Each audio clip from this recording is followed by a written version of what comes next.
बिस्मिल्लाहिर्रहमानिर्रहीम। अस्सलामुअलैकुम। आज मैं आपको देगी कौरमे की रेसिपी बताऊंगी। बहुत सारे लोगों ने मुझे फरमाइश किया कि देगी कौरमा बताएं कि घर में कैसे तैयार किया जा सकता है। लेकिन मैं आपको जो बात बताऊं वो ये है कि देग की एक अलग अपना एक उसका पकने में जो उसमें पकता है उसका एक अपना जायका होता है। घर में जो होता है उसी तरह चाहे आप तैयार कर ले, लेकिन वो जायका आ तो जाता है लेकिन इतना ज्यादा नहीं।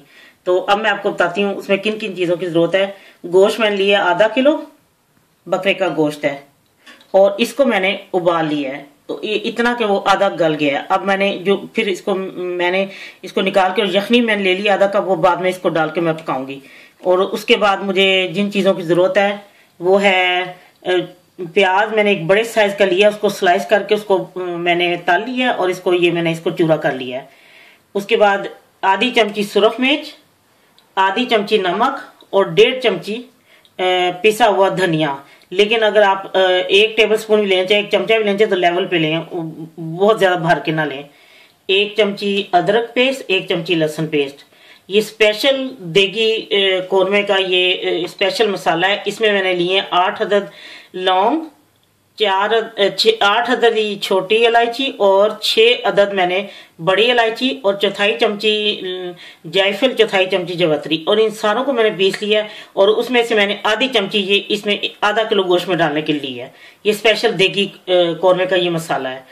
और ये आधा कप मैंने दही लिया है, 1 चमची मैंने रूह क्योड़ा लिया है और 1 कप यखनी उसमें डालने के लिए दोबारा गोश्त को गलाने के लिए, और आधा कप तेल। अब मैं आपको बताती हूँ कैसे तैयार करना है। मैंने तेल डाल लिया है इसमें, और तेल को बहुत ज्यादा गर्म नहीं होना चाहिए, बिल्कुल हल्का गर्म हो तो आपने ये बीच में डाल देना है। अदरक लहसुन का पेस्ट,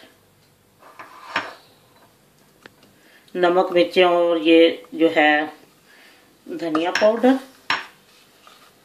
और ये दही, ये आपने डाल के इसको पहले इसको भूनना है। ये मैंने भून लिया। देखिए जब ये तेल छोड़ दे दही वगैरह और उसका मसाला भून जाए तो लेकिन डालना आपने बिल्कुल हल्के नीम गर्म तेल में है। उसके बाद भी जब अच्छी तरह मिक्स कर लें फिर इसको तेज आंच पे बेशक भून लें। ये जब उसने देखे अब तेल छोड़ दिया, सब मसाला भून चुका है, अब मैं इसमें गोश्त डाल के भूनूंगी। ये गोश्त को मैंने थोड़ा सा भून लिया। अब मैं इसमें प्याज डाल के, तकरीबन आजकल तो हर कोई देगी कौरमा घर में तैयार कर लेता है, हर एक अपना अपना तरीका है। लेकिन मेरा ये तरीका है जिससे मैंने सीखा है या जो मैंने बनाया है जिससे ये वो इस तरीके से वो बना था। अब मैं इसको थोड़ा सा भून के तो अब मैं इसमें यखनी डाल के इसको बाकी का गला लेती हूँ।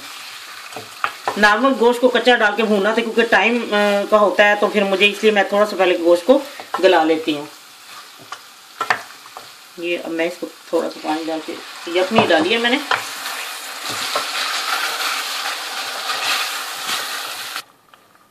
ये मैं यखनी इसमें डाल देती हूँ और फिर जब ये गल जाता है तो फिर मैं आपको दिखाती हूँ इसके साथ क्या करना है।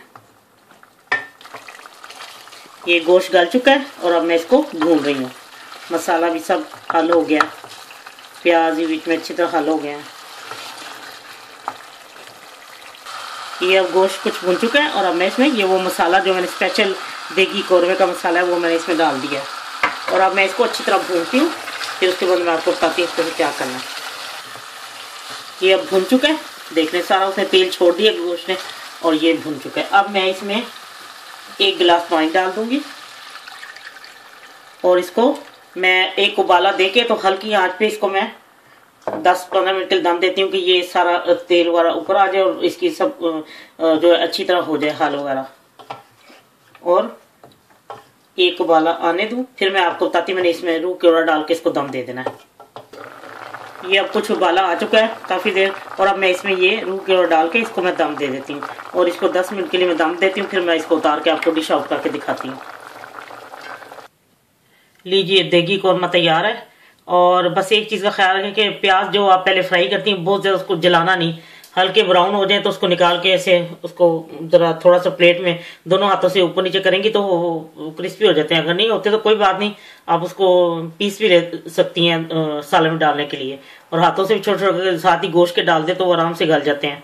तो और इसके नमक मिर्ची अगर आप तेज करना चाहती तो कर लें, जो चीज़ आप ज़्यादा डालना चाहती हैं। इंशाल्लाह आपको बहुत पसंद आएगा। अल्लाह हाफिज़।